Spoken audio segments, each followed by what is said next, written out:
Before we even look at a single balance sheet or income statement today, we really have to acknowledge that we are deliberately breaking the core promise of this entire deep dive project. We really are. I mean, it's a huge exception. Right. Because our mandate has always been pretty straightforward, right? We march methodically through the constituents of the S&P 500. We dissect the moats, the management teams, the margins, the really established businesses in the American economy. Yeah, the legacy players. Exactly. But today, the company we're analyzing is absolutely nowhere to be found in the index. No, it's not in the S&P 500, nor, could it be. The company we're looking at today, SpaceX, which is trading under the newly minted ticker symbol SPCX. I mean, they only transitioned into the public markets a few days ago. Right, they literally just arrived. Yeah. And the S&P Index Committee, well, they require a prolonged seasoning period for new equities. And more importantly, they demand a demonstrated track record of trailing 12-month GAAP profitability. Which is definitely going to be an issue here. Oh, massively. As we're going to uncover today, SpaceX possesses neither of those things. I mean, its financial profile actively defies traditional metrics of profitability. So basically, by every strict parameter we've set for ourselves, we really shouldn't be talking about SpaceX. No, technically we shouldn't. Yet here we are. And the justification for this massive exception comes directly from the audience. I mean, ever since the rumors of this initial public offering started circulating, the sheer volume of inbound requests we got has just been staggering. It's been overwhelming, yeah. Like, we received more emails demanding an analysis of SpaceX than we have for literally any of the legacy index components we've covered so far. People don't just want to know if it's a good stock. I feel like they're trying to comprehend a financial event that just feels like a rupture in the normal fabric of the markets. Rupture is actually an incredibly apt way to describe what happened on June 12, 2026.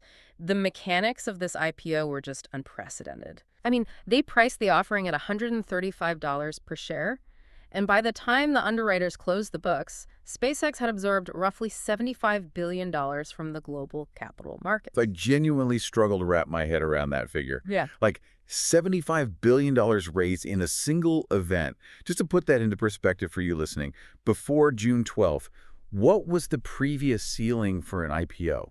Like, what was the absolute max the market had ever handed over on day one? Well, the former record holder was Saudi Aramco, and they went public back in 2019. Right.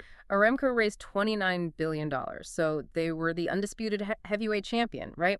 But they achieved that number by selling access to the most lucrative, established, geologically certain oil reserves on the planet. Literal cash machine. Exactly. Yeah. And then SpaceX, a company burning billions of dollars a year to build experimental spacecraft, just comes to the market and more than doubles Aramco's historic record. And the market just swallowed that $75 billion issuance without a single hiccup. Yep, they begged for more. They really did. The stock opened. It immediately popped 19% on its first day of trading and closed near $161 a share. And within just a handful of trading sessions, the total market capitalization surged well past the $2 trillion mark. Just staggering numbers. But, the financial media didn't even really focus on the market cap. The headline that broke the internet, the one everyone was talking about, was the immediate wealth effect on the founder. Oh, yeah. The trillionaire headline. Right. Because of the combined valuation of his holdings in Tesla and now this publicly traded SpaceX, this IPO officially crowned Elon Musk as the world's first trillionaire. And look, the creation of the first trillionaire is, a fascinating sociological milestone. But as analysts, we really have to look at what that milestone represents functionally. Right. Because that extreme concentration of wealth, it's basically a flashing neon sign pointing directly to the core of the investment thesis.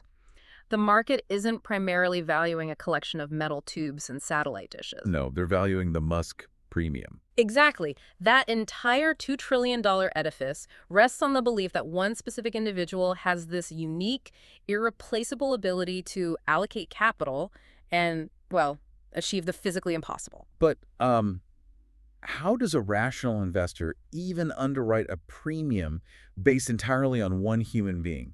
Like, I can model cash flows. Mhm. I can analyze the supply chain. I can't build a spreadsheet that predicts the daily decision-making of a really mercurial Oh, founder. no, you definitely can't. Because when I buy a share of a standard S&P 500 company, I understand my rights. I know I have a fractional say in the governance. So let's look at the actual ownership structure of SPCX. Mhm. If I pay $161 for a share today, what kind of power am I actually purchasing? You are purchasing the economic upside, and you are purchasing absolutely zero power. None at all. Zero. The corporate governance structure of SpaceX is explicitly designed to render the public shareholder completely impotent. If you look at the cap table, Elon Musk personally owns approximately 42% of the outstanding equity. Okay, so less than half. Less than half the economic value, yes. However, through a dual-class share structure, he controls roughly 82% of the voting power. Wait, let me make sure I'm getting the mechanics of this right. He owns 42% of the actual economic value, but he controls over 4/5 of the decisions. How does the SEC even allow that kind of leverage? Well, it's entirely legal, and it's actually increasingly common among founder-led tech companies, though, rarely at this extreme scale. Right, right. The mechanism is a Class B share. So the shares you and I, or the public bought at the IPO, are Class A shares, right? Those carry 1 vote per share. But Musk's personal holdings are comprised of Class B shares, which grant him 10 votes for every single share he holds. Wow. So 10 to 1. Exactly. So the mathematical reality is that no coalition of public shareholders, no matter how huge or united they are, can ever outvote him on any corporate matter. It honestly feels like backing a professional poker player for the World Series of Poker. That's a good way to put it. Like, you provide the buy-in, you take all the financial downside if he loses, but the contract basically says you aren't allowed to know what variant of poker he's playing. You can't see his cards. And, oh, by the way, he's legally permitted to take your chips, walk away from the table, and put them all on black at the roulette wheel if he feels like it. That analogy captures the economic reality perfectly. I mean, you're funding the player, you are not dictating the strategy, and the legal framework supporting this goes way deeper than just the voting rights. How so? Well, in their S-1 filing, SpaceX officially designates itself as a controlled company under Texas corporate law. And that's not just a descriptive phrase, right? It's a vital legal shield. Okay, what does that shield actually do? Because they're a controlled company, they're entirely exempt from the standard exchange requirements that mandate a majority independent board of directors. Plus, the bylaws include mandatory arbitration clauses for shareholder disputes and strict class action waivers. So if I feel the company has wronged me, I can't even join with other shareholders to sue them in a normal court. Correct. You're bound to closed-door arbitration. But honestly, the most staggering detail in the corporate charter involves the executive suite itself. What is it? There is a specific provision stating that Elon Musk can only be removed from his positions as chairman, CEO, or CTO by a majority vote of the Class B shares. Wait, the shares that he entirely controls. Yeah. So the board literally cannot fire him unless he votes to fire himself? He is legally entrenched as an absolute dictator? Exactly. And to understand the risks of this setup, we don't even have to look at hypotheticals. We just have to look at what actually happened 4 months before the IPO. Right, the XAI deal. Yes.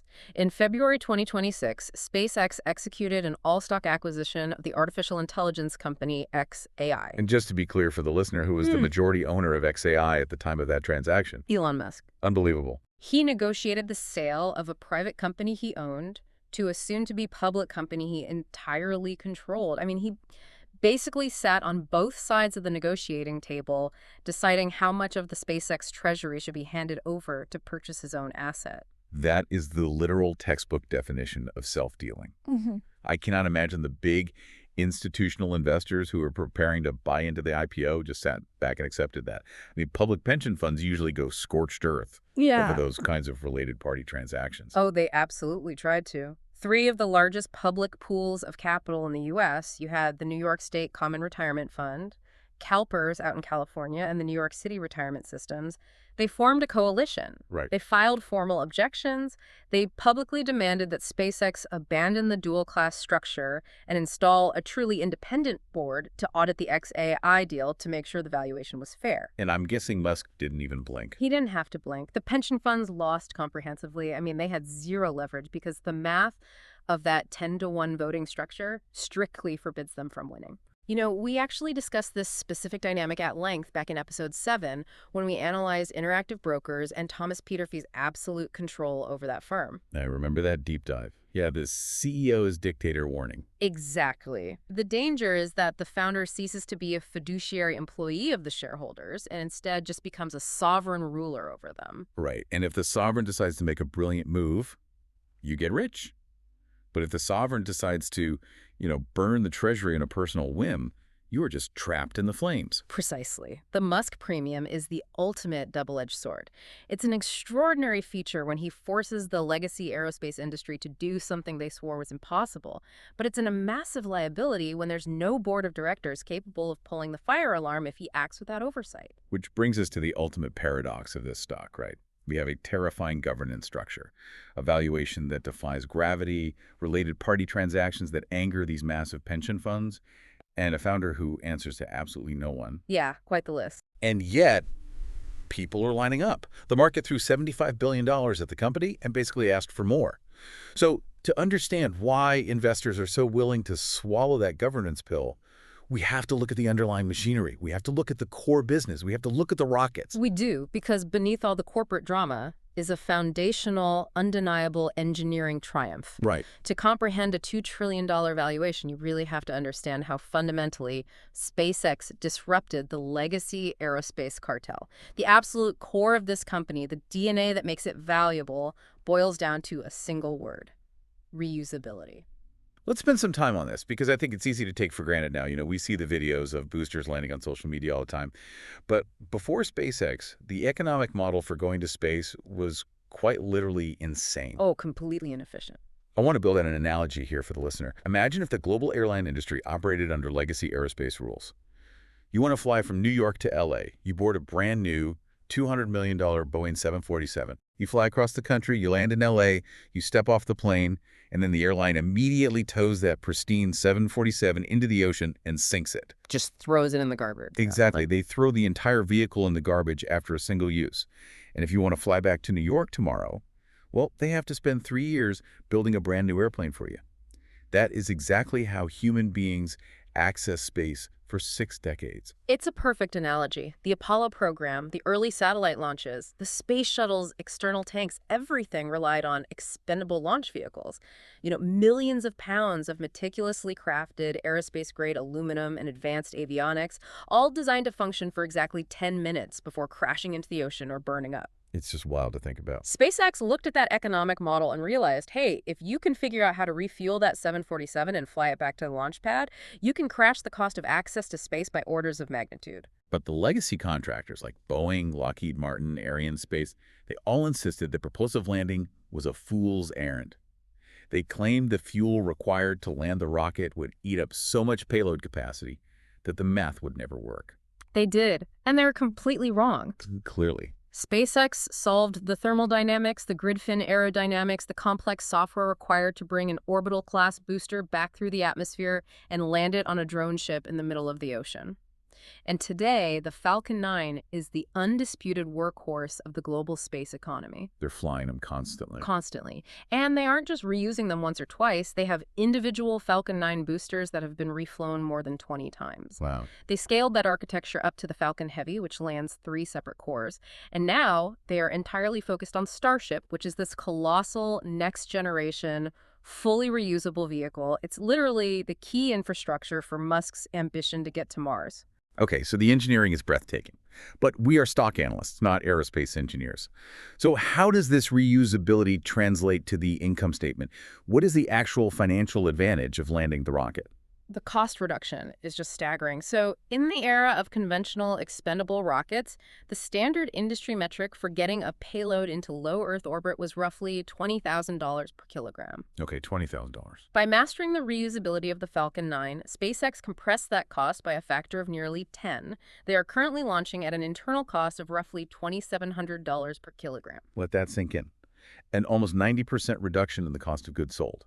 I mean, in any industry, if you can deliver the exact same utility as your competitors for 1/10 the cost, you don't just take market share, you completely destroy the existing market and rebuild it. And that is precisely what they did to their primary customer, which is the United States government. For decades, the Pentagon and NASA operated under a procurement model known as cost-plus contracting. Oh, man. I want to dig into cost plus because I feel like it is the original sin of the defense industry. Hmm. How exactly does a cost plus contract function? Well, under a cost-plus model, the government goes to a legacy prime contractor and says, hey, we need a new rocket. We will reimburse you for every single dollar you spend developing it, and on top of all those costs, we will guarantee you a fixed percentage fee as your profit margin. Which creates the most perverse incentive structure imaginable, right? Yeah. All right. I mean, if my profit is a guaranteed 10% of my total costs, I have absolutely zero incentive to be efficient. Zero. If I figure out a way to build the rocket for $1 billion instead of $10 billion, my total profit shrinks from $100 million down to $10 million. So the cost-plus model actively incentivizes bloat, delays, and just massive administrative overhead. Exactly. It funded massive bureaucracies instead of rapid innovation. And SpaceX shattered that paradigm by embracing fixed-price milestone contracts. How does that work?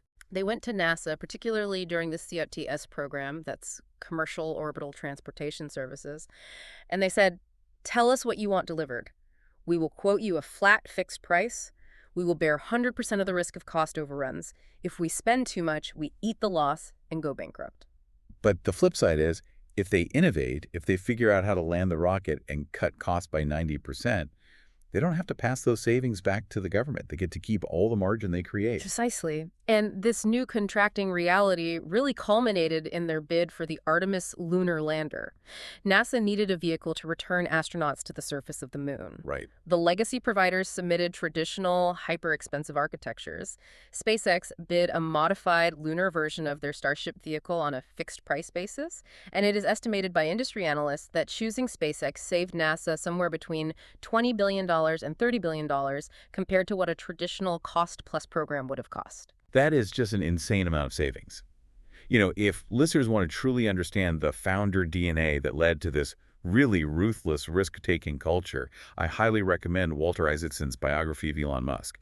It details the exact meetings where this business model was forged. I completely agree. It's a great read for context. Quick break. This show is built on the fundamental research of Yehonatan, our lead analyst and founder. Want his tools? Click the Substack link below to get 3 free resources for this company. The full deep dive PDF, an interactive valuation model to test your own growth and discount rate scenarios, and a 20-year financial spreadsheet, all completely free. Now back to the numbers. So, putting the pieces together so far, they have a massive technological moat in reusability, they've collapsed the cost of launch, and they are winning multi-billion-dollar government contracts. So the launch business must be an absolute cash cow, right? They must be minting billions in net income just from flying the Falcon 9. See, this is where the financial reality wildly diverges from the operational success. Wait, really? Yeah, the launch business does not generate massive profits. In fact, SpaceX deliberately chooses to run its launch segment at a massive loss. I'm sorry, I have to stop you there. They hold a virtual monopoly on affordable access to space. They have the pricing power to charge whatever they want below the legacy providers, and they are intentionally losing money. Why would any management team do that? Because they're playing a different game entirely. They are actively burning cash today to dig a technological moat so deep that no competitor will ever be able to cross it. Okay. Specifically, they are bleeding roughly $3 billion a year entirely on the research, development, and, destructive testing of the Starship architecture. Just blowing things up to learn. Exactly. They're blowing up massive rockets in South Texas, iterating the design, and absorbing those multi-billion-dollar losses internally. They want Starship to be so capable and so cheap to operate that it permanently closes the door on anyone attempting to build a competing heavy-lift vehicle. But you can't run a $3 billion annual deficit on R&D without a corresponding geyser of cash somewhere else to fund it. If the launch business is intentionally bleeding money to build Starship, then the rockets aren't really the business. The rockets are just the delivery trucks. That's a great way to look at it. So what are these delivery trucks carrying into orbit that actually makes the money? They are delivering telecommunications infrastructure. They're launching their own payload. And this brings us to the true economic engine of SpaceX, which is Starlink. Okay, finally we get to the crown jewel. Let's look at the financials for the Starlink division because they are staggering. In 2025, Starlink reported $11.4 billion in revenue. Yep. They operate at roughly a 53% EBITDA margin, and they have successfully scaled the network to 10.3 million active, paying subscribers globally. It is a financial profile that simply does not exist anywhere else in the aerospace sector. I mean, Starlink does not behave like a hardware company. It behaves like an elite high-margin software utility. Right. It generates predictable, recurring, monthly subscription revenue, but it possesses this insurmountable barrier to entry because it's inextricably bolted onto the world's only high-cadence, reusable rocket launch provider. But, I really want to push back on the long-term viability of that subscriber growth. Yeah. Because I think a lot of retail investors fundamentally misunderstand the market here. How so? Well, when I look at Starlink's consumer pricing, depending on the tier, they are charging anywhere from $55 to $130 a month. And that doesn't even include the upfront cost of the satellite dish. Right. The hardware fee. Yeah. So why is anyone paying up to $130 a month for internet from space when I live in a major city and I can get a gigabit fiber optic connection piped right into my house for like $7 a month? Or if I just need basic access, I can get an unlimited 5G cellular plan for $10 a month. The terrestrial competition is cheaper and faster. You're identifying a crucial misunderstanding that plagues retail analysis of this stock. There's this persistent, flawed myth that Starlink is engaged in a war for market share against urban fiber providers or cheap 5G cellular networks. And it's not. It is absolutely not. To accurately value Starlink, you have to define its true total addressable market, or TAM. And to calculate that TAM, you must apply a rigorous double filter. Okay, let's run this double filter. Walk me through the mechanics. Who actually survives the filter and buys this service? To be a viable Starlink customer, two distinct conditions have to be simultaneously true about your situation. Condition number 1. You must live or operate in a location where you have absolutely no terrestrial broadband option. Okay. Condition number 2. You must possess the disposable income required to afford the $55 to $130 monthly fee plus the hardware. So, filter number 1, the lack of a terrestrial option that immediately strips away the most lucrative demographic on the planet. I mean, if you live in New York, London, Tokyo, you already have access to cheap, fast, buried fiber or 5G towers. Exactly. The physics of routing a signal thousands of miles to space and back is never going to beat a fiber cable sitting 20 feet under your driveway. Yeah. So the rich, dense cities are entirely excluded from the TAM. Correct. So you look at the map and you assume the market must be the billions of people living outside those urban centers. But then you must apply filter number 2, the ability to pay. The International Telecommunication Union provides extensive data on this. They estimate there are roughly 2.2 billion people completely offline worldwide. But the vast majority of these individuals live in deeply rural areas in low and middle income nations. And what does their economic reality look like? In many of these regions, a basic $5 a month mobile data plan is considered a luxury. So the idea that these 2.2 billion offline individuals are going to collectively purchase $400 satellite dishes and pay $100 a month for broadband is an absolute fantasy. Right. They are entirely excluded from the TAM by the harsh reality of global wealth distribution. So if you filter out the wealthy city dwellers who have cheap fiber, and you filter out the rural poor who have no money, who actually survives the double filter, like who are these 10.3 million people paying bills? Yeah. The survivors of the double filter are a very specific, highly lucrative niche. We're talking about the remote wheat farmer in the Australian outback. We're talking about a high-end mountain lodge in Colorado. We're talking about a multi-million-dollar maritime shipping vessel crossing the Pacific, or commercial aviation fleets looking for in-flight Wi-Fi. For this specific demographic, the alternative is not a cheap fiber connection. What is their actual alternative? Their real alternative is either absolutely nothing, a total absence of connectivity, or it's a subscription to a legacy satellite internet provider like HughesNet or Viasat. And for anyone who has ever had to endure legacy satellite internet, it is a truly miserable experience. It's grim. Legacy providers rely on a handful of massive, extremely expensive satellites parked in geostationary orbit.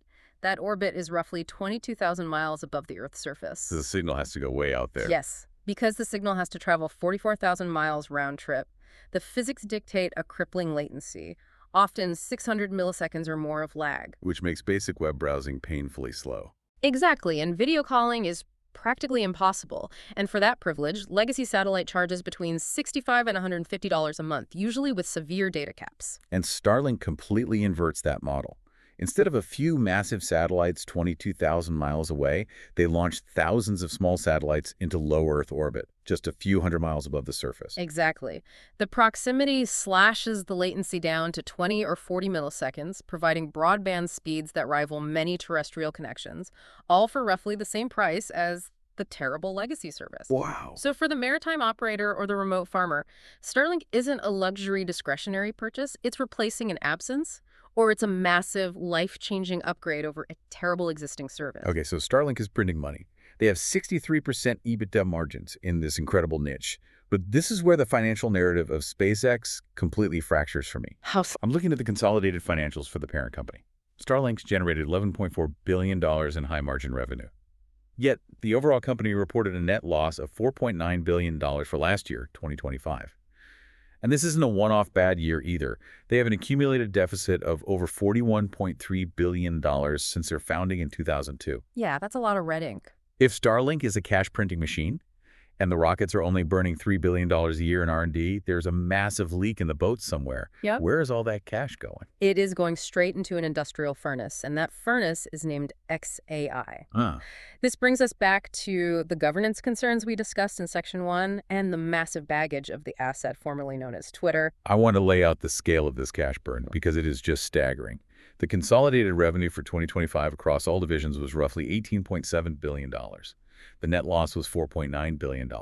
And the primary culprit, the black hole eating all the Starlink profits, is the artificial intelligence division that houses the Grok models. That AI division alone generated a $6.4 billion operating loss. And that $6.4 billion loss is essentially just the down payment. I mean, management has publicly committed an additional $18 billion in near-term capital expenditure solely to purchase 300,000 more advanced GPUs. We really have to trace the history of how XAI and Twitter even ended up inside a rocket company, because it is one of the most convoluted corporate shell games I ever seen. Walk us through the timeline of the asset we now call X. The journey of that specific asset is a masterclass in the risks of absolute founder control. So let's start the clock in October 2022. Elon Musk executes a hostile takeover and purchases Twitter, taking it private for $44 billion. Right. To finance that deal, he loads the social media platform with roughly $13 billion in high-interest acquisition debt. And almost immediately, the platform's core revenue engine just seizes up. Advertisers flee due to content moderation concerns. To stave off bankruptcy, Musk slashes the internal headcount, cutting the workforce from around 7,500 employees down to under 2,000 in just a matter of months. Exactly. The asset is highly distressed. Then the corporate maneuvering begins. In March 2025, Musk takes X, the struggling social media platform, and sells it to his own newly formed artificial intelligence startup, XAI. Okay. It's structured as an all-stock deal that miraculously values the equity of X at $33 billion. I just have to pause on the absurdity of that. He owned the social media company. He owned the AI startup. He sat in a room by himself and decided that his AI startup should pay $33 billion for his social media company. Correct. But the maneuvering wasn't finished. Because the AI startup, XAI, needed billions of dollars to buy computer chips to train its models, and it didn't have the cash. But Musk knew of a company that did have cash. Exactly. SpaceX, via the Starlink revenues. So as we covered earlier, in February 2026, he orchestrates the final merger. SpaceX buys XAI, which now acts as a holding company containing X in another all-stock deal. He was on both sides of the table yet again. And by absorbing X, SpaceX didn't just absorb the financial drag of a struggling advertising business. They absorbed immense live regulatory risks. X operates in a highly scrutinized global environment. Very much so. Look at what happened in December 2025. The European Union hit X with a $120 million rear-end fine. And that wasn't just a slap on the wrist, it was a landmark case under the EU's draconian new Digital Services Act. The legal exposure is severe, and the European regulators didn't stop at the social media feed. They launched a live, formal, ongoing investigation specifically targeting the Grok AI model. Really? Under the same act? Yes. They're probing its risk mitigation controls, its systemic biases, its capacity for deepfakes. And under the Digital Services Act, if they find Grok in violation, the penalties can scale as high as 6% of the parent company's global annual turnover. Wait, hold on. If X was a standalone company, 6% of its meager advertising revenue would be a manageable fine. But because X is now legally inside SpaceX, does that mean the EU can calculate the fine based on SpaceX's total global revenue, including Starlink and the rockets? That is the exact legal jeopardy they have created. The reputational and regulatory exposure of a controversial social media platform now shares the same ticker symbol, SPCX, as critical U.S. national security launch infrastructure and a global telecommunications utility. Listeners who joined us for Episode 5, our deep dive on NVIDIA, will immediately recognize the physical reality of what is happening inside the XAI division. We spent an hour in that deep dive explaining that training frontier AI models is not just a bunch of software engineers typing code on laptops. Absolutely not. Training AI at the frontier is a brutal, heavy industry undertaking. It's a physical logistics problem. You measure your progress in hundreds of megawatts of electricity, millions of gallons of cooling water, and tens of billions of dollars of raw silicon. Which means the hard-won utility profits generated by Starlink money earned by beaming internet to a maritime vessel in a storm or a farmer in the outback are literally being diverted to subsidize an AI hardware arms race against Google and OpenAI. That is the precise economic reality of the conglomerate right now. I am genuinely struggling to reconcile this reality with the narrative being spun by the company. How can SpaceX management get on an earnings call, stare down a $4.9 billion net loss driven by an insatiable AI hardware furnace, and claim with a straight face that the company is highly profitable on an adjusted basis? They achieve that cognitive dissonance by deploying the most dangerous magic word in modern corporate accounting. They rely entirely on the metric of EBITDA. Okay, we are putting a hard pin in this, because understanding this metric is a mandatory focus for today's deep dive. Anyone listening who holds individual stocks needs to understand exactly how this trick works. What does EBITDA actually stand for, and how is it calculated? EBITDA is an acronym. It stands for earnings before interest, taxes, depreciation, and amortization. The calculation is straightforward. You take the company's operating profit and you systematically add back certain expenses to make the final number look larger. You add back the cash you paid in interest on your debt, you add back the cash you paid in taxes, and crucially, you add back two non-cash accounting charges. Depreciation, which is the steady wearing out of your physical, tangible assets over time, and amortization, which is the writing down of intangible assets. And management teams love to argue that EBITDA is the truest representation of the raw, underlying cash-generating power of the business, right? Right. Before the capital structure and the tax accountants muddy the waters. And if you look at Starlink strictly through the lens of EBITDA with its 63% margins, it looks like the greatest business ever created. It does. But we have to be absolutely rigorous and intellectually honest here. I'm going to give you a quote from one of the greatest capital allocators of the last century, and it is mandatory that we focus on the implication of his words. Let's hear it. Quick quote from Charlie Munger. Charlie? Yeah, I think you would understand any presentation using the word EBITDA if every time you saw that word, you just substituted the phrase bullshit earnings. I knew he'd do it sooner or later, folks.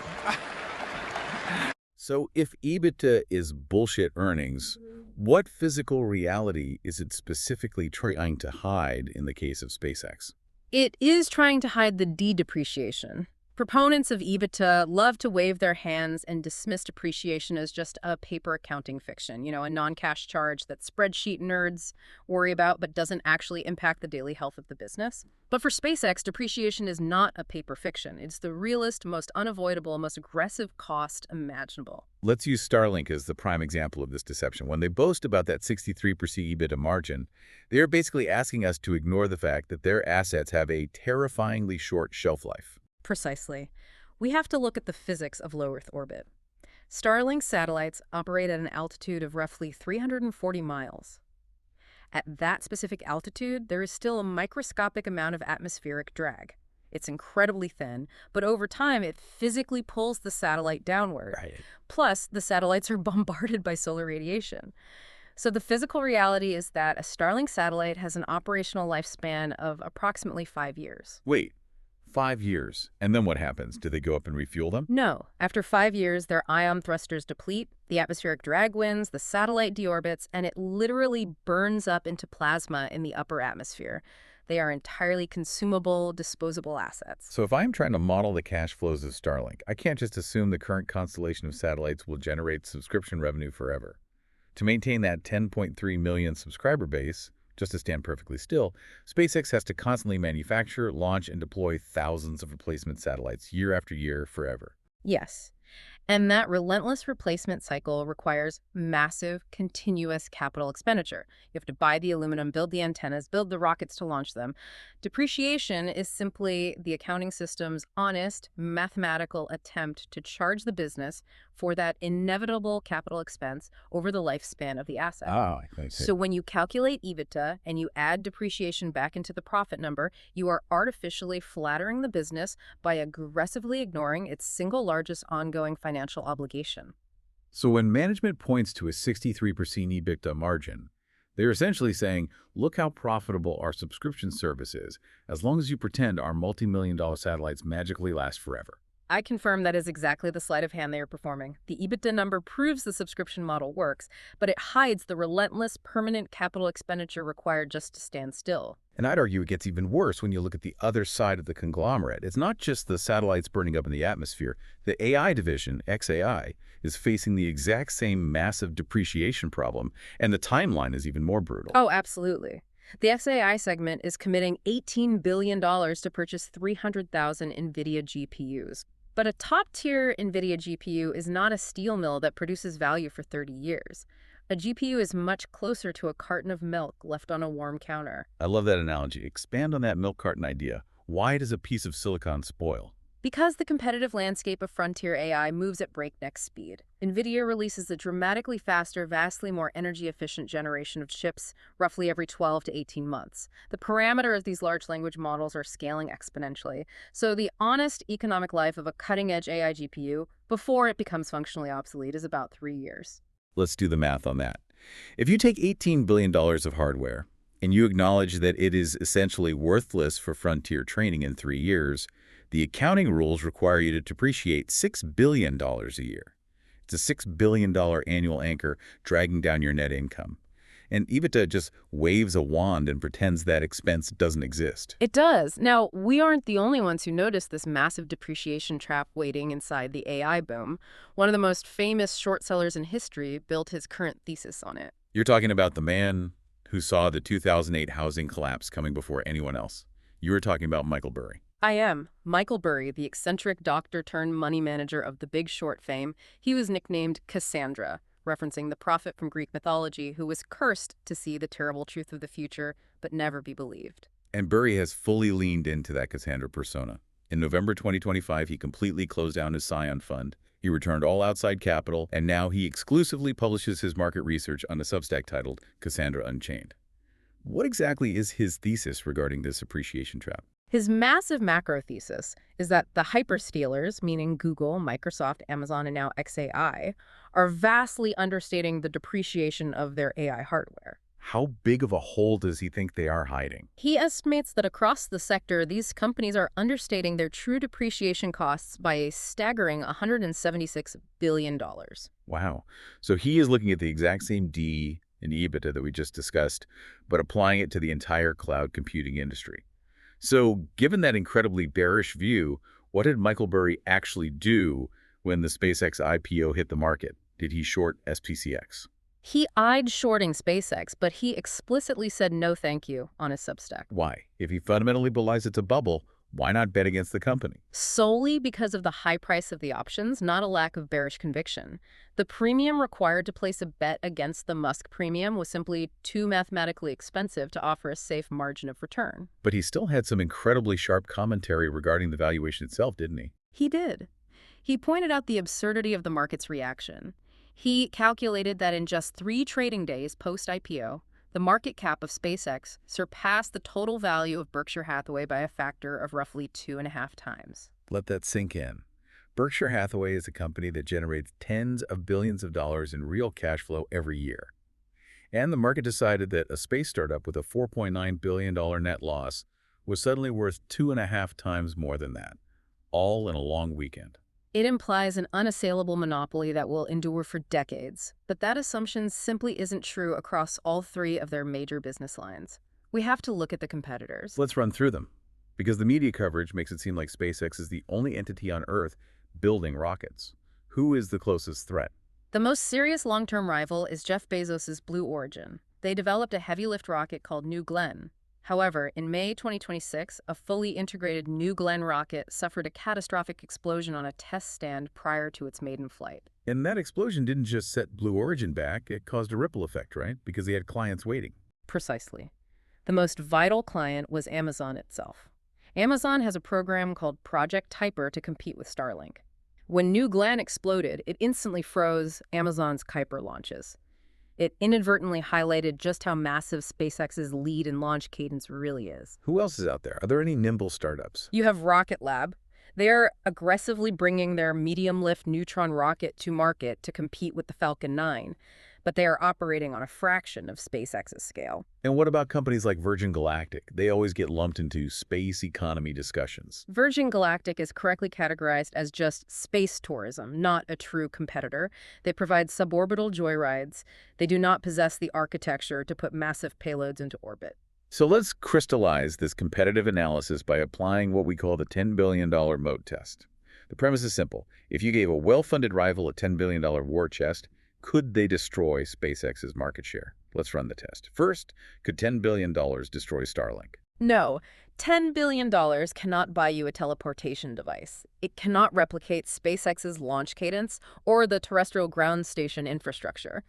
The moat protecting Starlink is incredibly deep. Okay, what about the launch business? Could $10 billion build a better rocket? In the launch sector, $10 billion isn't enough to catch up quickly. The institutional knowledge required to land orbital boosters takes a decade of failure to accumulate.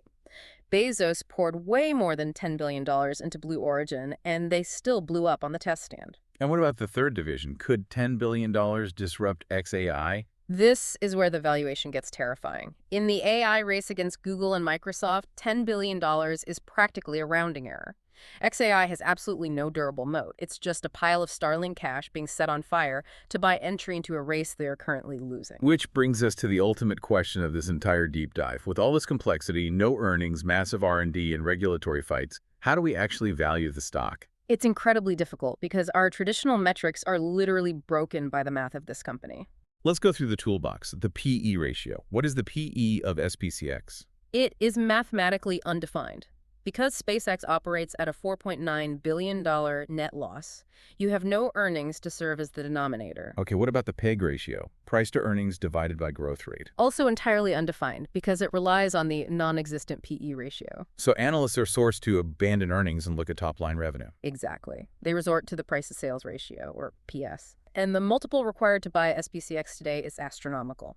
Based on the $2 trillion cap and the $18.7 billion revenue, the PS ratio is an astronomical 115x to 130x. I want to remind listeners of Episode 4, our deep dive on Chipotle, ticker CMG. We established that Chipotle was a wonderful business, but the stock still punished owners through multiple compression because the entry price demanded absolute perfection. When you pay 130 times sales, you are paying a price that assumes a full decade of flawless growth has already occurred. You are, but there is a massive bull in the room who believes this 130x multiple is justified. We have to talk about Ron Barron. Right. Ron Barron is not a new tourist to the SpaceX story. He has held a massive stake since 2017. By the IPO on June 12th, his stake had ballooned to $25 billion, a gain of over 1,300%.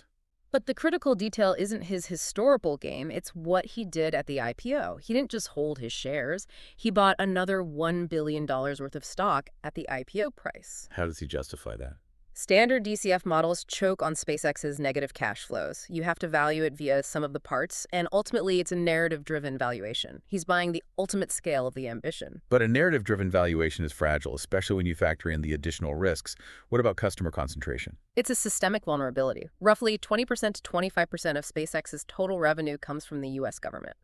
That revenue is entirely dependent on shifting political winds. And the key man risk. It is severe. There is no SpaceX without Elon Musk. If his attention wanders, the entire edifice shakes. And on top of all that, there is mechanical market risk looming. The December 2026 lockup expiry? Yes. In December 2026, early venture backers and insiders will be legally allowed to dump their shares onto the open market. When a massive wave of supply meets a stock trading at 130 times sales, the downward pressure can be incredibly violent. So, we have walked through the entire architecture of this historic anomaly. It is time to bring this deep dive to its conclusion and summarize the two paths forward for an investor. Let's look at both with equal weight. Let's start with the bear perspective. The bear looks at the fundamental math and concludes that the current price assumes a full decade of absolute perfection. Even if they execute brilliantly, the stock is simply too expensive right now and completely ignores the massive physical depreciation and capital burn. That is a mathematically grounded warning. Right. But there is another side. Let's hear the bull case. The bull looks at a team that fundamentally altered human access to space. This is a dream actually worth funding. Musk has floated the idea of reaching $1 trillion in revenue by 2030. If that projection is even half true, today's astronomical price is completely justified. And that leaves you, the listener, with a profound question to mull over. When you buy a stock, what are you actually doing? Are you investing in a spreadsheet or human aspiration? That's episode 10.